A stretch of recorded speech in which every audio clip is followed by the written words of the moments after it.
a polished cross-section of ancient wood, sits beneath a laboratory light. Nothing about it appears unusual. The pale bands and darker lines look exactly as they should.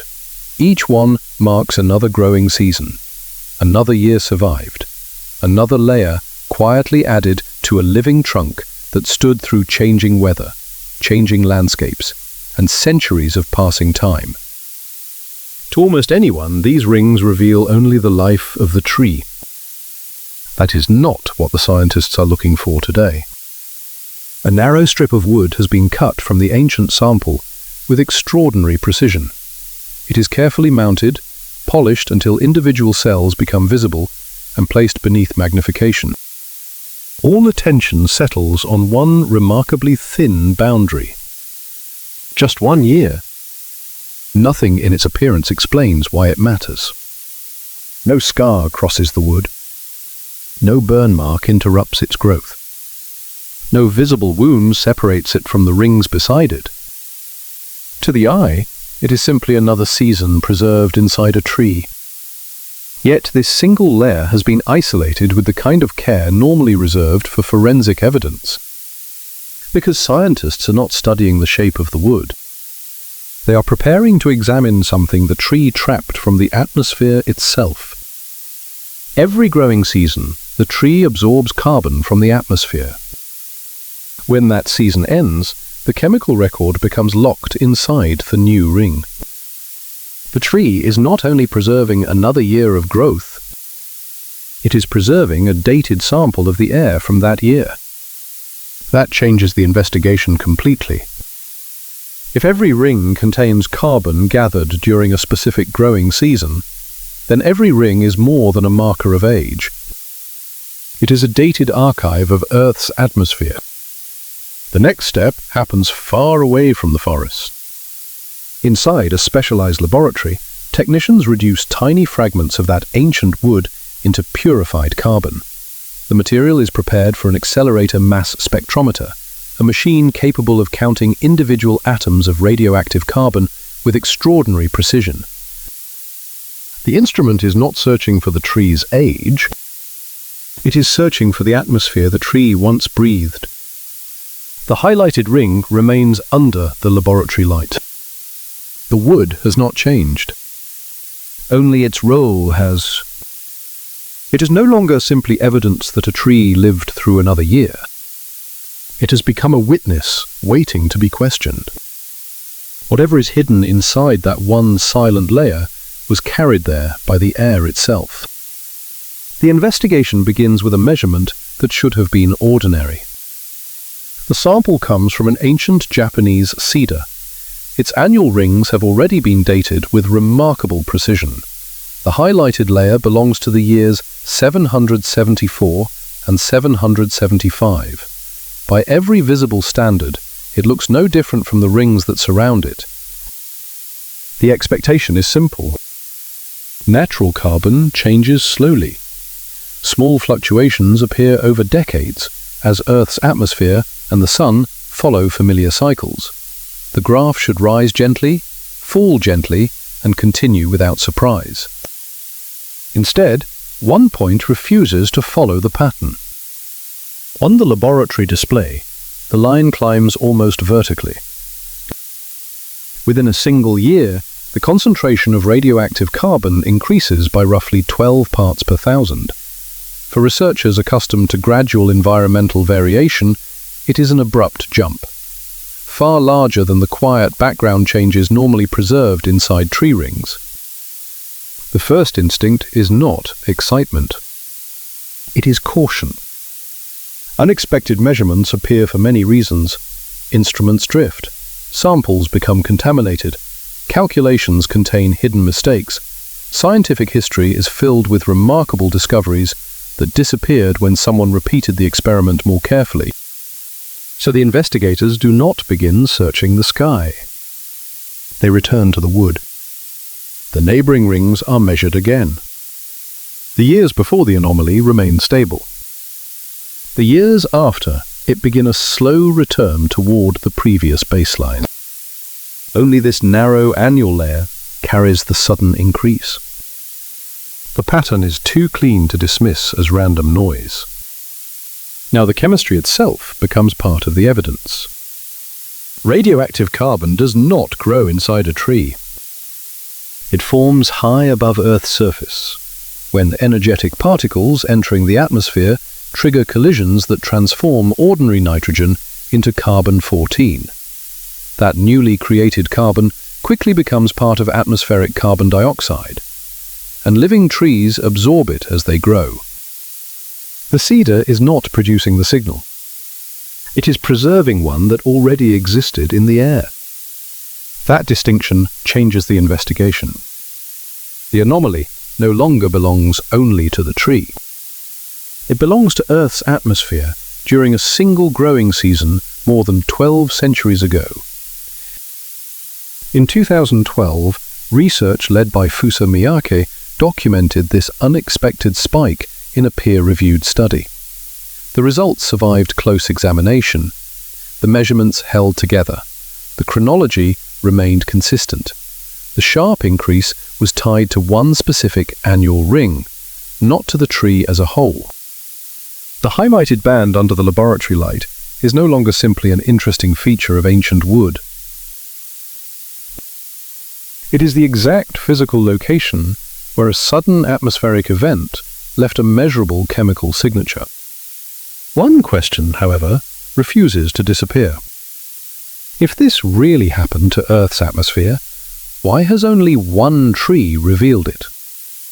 Scientific discoveries rarely become stronger the first time they are announced. They become stronger when someone else tries to prove them wrong. The carbon-14 spike inside the Japanese cedar had survived its first examination. The measurements were repeatable. The dating was sound. But none of that answered the largest objection. Perhaps the anomaly belonged only to this tree. Perhaps something unusual had happened in one forest. A local disturbance, a subtle contamination, even a hidden laboratory error that had escaped detection. There was only one way to find out. The investigation had to leave Japan.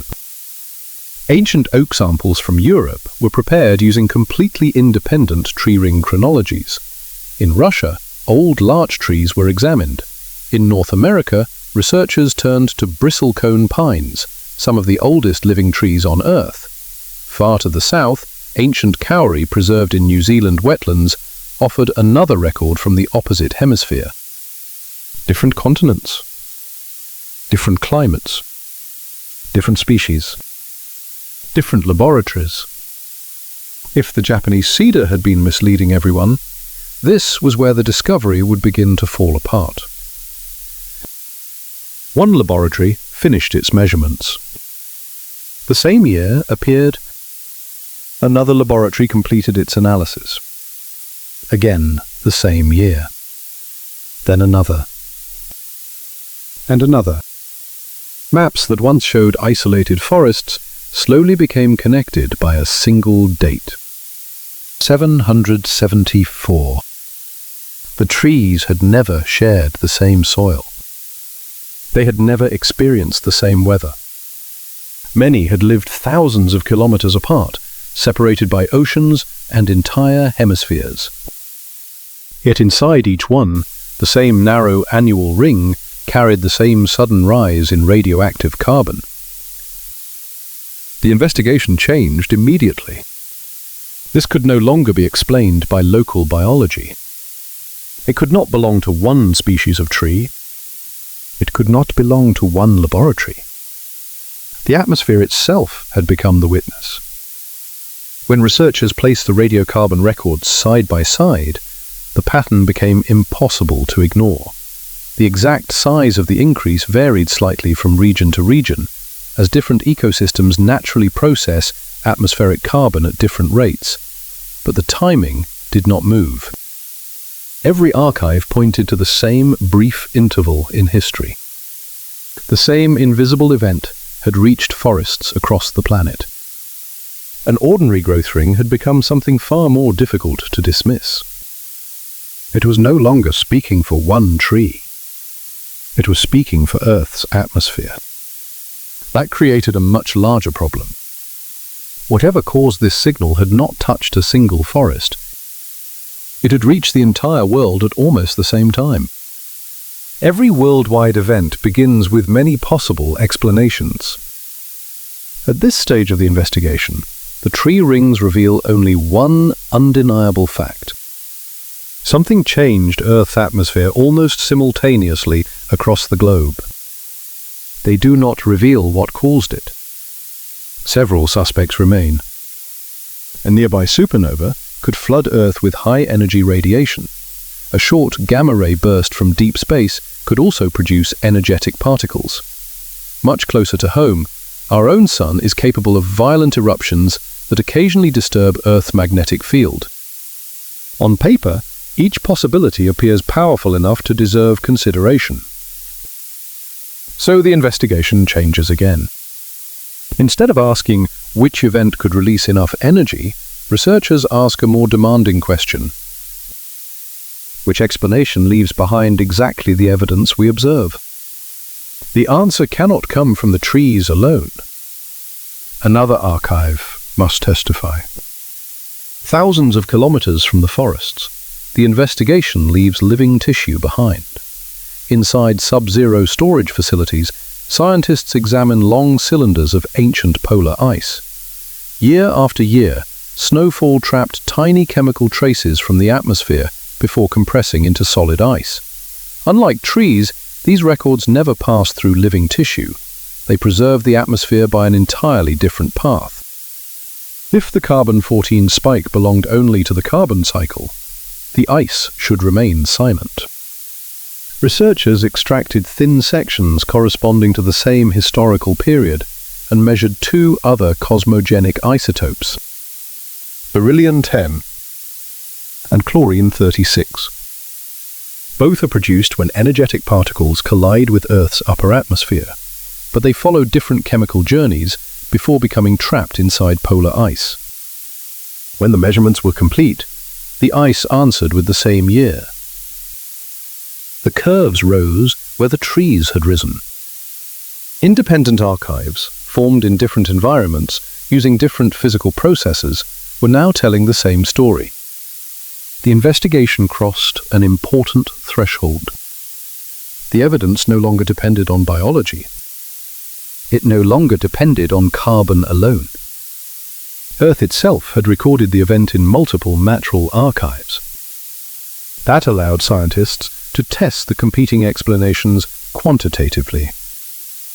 A nearby supernova seemed attractive at first. An exploding star could certainly generate enormous amounts of radiation. But a supernova close enough to create this atmospheric signal should have left something else behind. Its expanding remnant should still be visible today in radio waves and X-rays. Historical observers across the world would likely have recorded an exceptionally bright new star. Neither line of evidence exists. The supernova explanation weakens. The gamma-ray burst hypothesis survives longer. Such bursts are among the most energetic events known in the universe. But when researchers compared its predicted isotope production with the actual ratios preserved in both the trees and the ice, the numbers refused to agree. The proportions of carbon-14, beryllium-10 and chlorine-36 did not match what a short gamma-ray burst should produce. Another candidate falls away. One explanation continues to fit the evidence more closely than the others. An extreme solar particle event.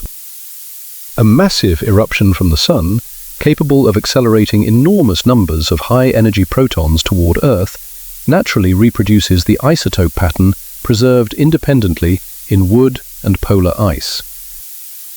The conclusion is deliberately restrained. Scientists do not claim absolute certainty about the exact shape of the ancient eruption. They cannot determine whether it was one extraordinary burst or a sequence of closely spaced events. But after eliminating the strongest alternatives, the evidence converges on a single leading explanation. The investigation had begun with one silent ring inside an ancient tree. Now, Through independent witnesses, separated by oceans and by entirely different recording systems, the trail points back to the same object that has illuminated Earth every day for billions of years. The Sun. Nothing in the tree rings suggested that life on Earth came close to ending in the year 774. The forests continued to grow. Seasons returned. Human societies carried on with no record of a global biological catastrophe. At first glance, that seems reassuring. If an event powerful enough to leave a permanent chemical signature in trees across the planet caused no known mass extinction, perhaps its significance belongs only to scientific history. That assumption holds only as long as the world remains the one that existed more than 12 centuries ago. It no longer does. The 8th century had no electrical transmission networks stretching across continents. No satellites circling Earth every 90 minutes. No navigation systems synchronizing aircraft, ships, financial markets, and communication networks through signals from space. The atmosphere that protected people in 774 still surrounds us today. But modern civilization has placed an entirely new layer of technology inside and above that protective shield. That changes the question. The investigation is no longer asking whether humanity could survive such an event. It asks whether our infrastructure would respond in the same way. Engineers have already seen what much smaller solar storms can do. In 1989, a powerful geomagnetic disturbance drove unexpected electrical currents through the Hydro-Quebec power grid. Within minutes, protective systems failed. Large portions of the province lost electricity before sunrise. The event lasted only hours. Its cause was far less extreme than the ancient radiation episode preserved in the tree rings. Satellites provide another record. When energetic particles strike a microchip, nothing appears broken. Instead, a single bit of digital memory flips from a 0 to a 1 or back again. That tiny change can cause software to produce impossible values or execute commands that were never intended.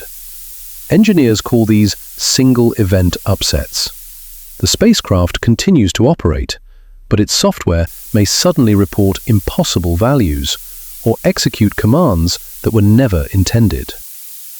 These are documented engineering problems, not theoretical ones. Power transformers face a different danger. Long transmission lines can behave like enormous antennas during severe geomagnetic disturbances.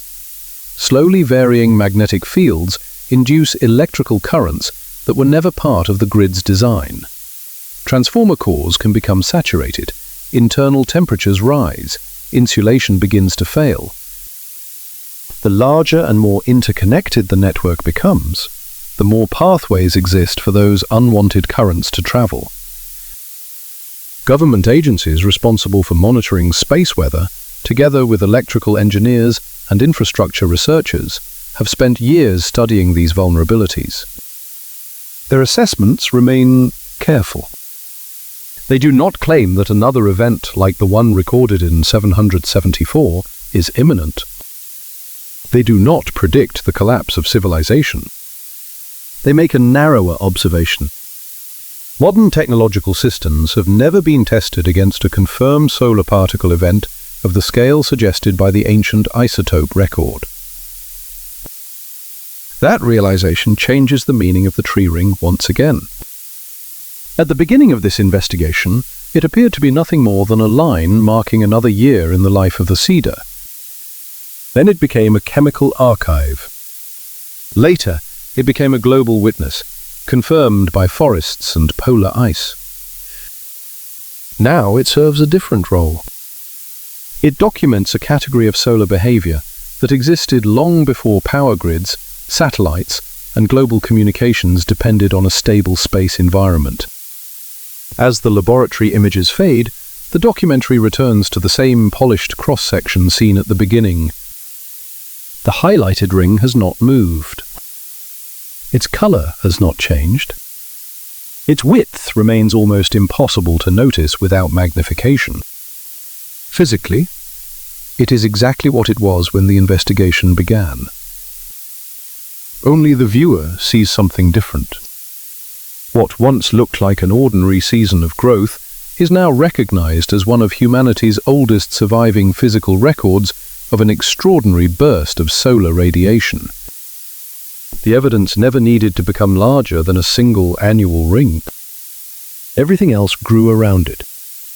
And inside that thin layer of ancient wood, the atmosphere of one forgotten year is still waiting, exactly as the tree preserved it more than 12 centuries ago.